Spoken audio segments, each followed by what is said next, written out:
3 quick tips on how to manage your employees or maybe your subcontractors much more effectively. Number 1, catch them doing something right. I've talked about this before in the context of the 1 Minute Manager. If you've not read that book, it's a great book, especially for those that you might be trying to develop a management training program or a supervisor training program in your business. So if you've got a business where you've got employees or people who are acting like supervisors or managers and you're wanting to develop them, make sure that is required reading. It is not a hard read. It's only 80 or 90 pages and it reads really fast. I mean, it might be like a long bathroom break that you could get them to read that in.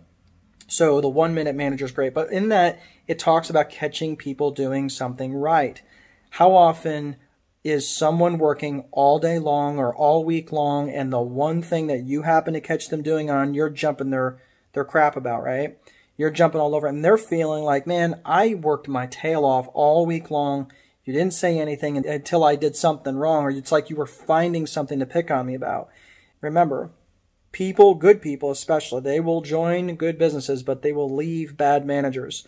So you've got to stop for just a second and catch your people doing something right.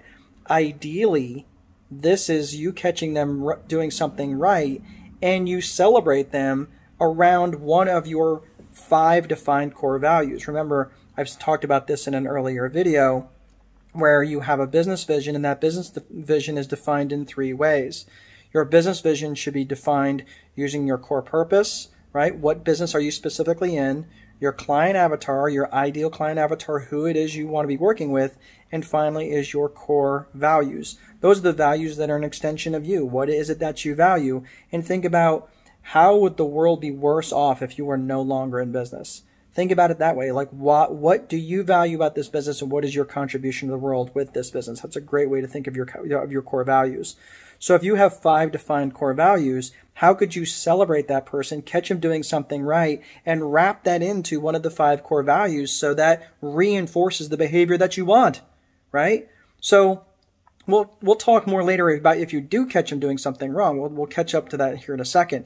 But for right now, you want to catch them doing something right. Number 2, so now that you've caught someone doing something right, you want to create a legend. Now, you can create a legend at any time. Creating a legend is really about, again, you caught someone doing something right, or maybe you just saw someone that you want to celebrate and you just start bragging on them outside of their earshot, right? Maybe it gets back to them, maybe it doesn't, but the point is you're creating a legend. And creating a legend with other people is a great way to build credibility with you. It gets them to trust you. Just make sure that what they're sharing with you is actually something that can be shared publicly. You don't want to be sharing stuff that's, obviously something that they didn't want shared out there. But, if they had a personal win or a business win, or maybe they just got really good at their job, or maybe they got an extra certification, you're creating a legend by going out there and bragging on them to other people. So now that we've talked about catching them doing something right, now that we talked about creating a legend, what happens if you do need to do some correction? Look, now that you've built up all this credibility with them, and this is, the ratio should be roughly at a minimum 3 to 1, 3 good to 1 bad. That's just keeps it baseline, okay? So really what you're looking for is a ratio about 5 to 1. In your marriage, you should be looking for like 10 to 1, by the way. So like 5 to 1, where you've got all these good positive things. So when there is correction that needs to be done, you can go to them and say, hey, look, there are some things that we got to talk about. You've got to do this a little bit better, or whatever else it is. And just tell them. Don't give them a butt sandwich, where you're saying, hey, you really got to do this, but you've done really good over here, but you really got to do this better over here, but you really got to don't do a butt sandwich. Just whatever it is, whether it's good, whether it's bad, tell them the thing and move on. Don't wrap it in a butt sandwich. Just tell them the thing.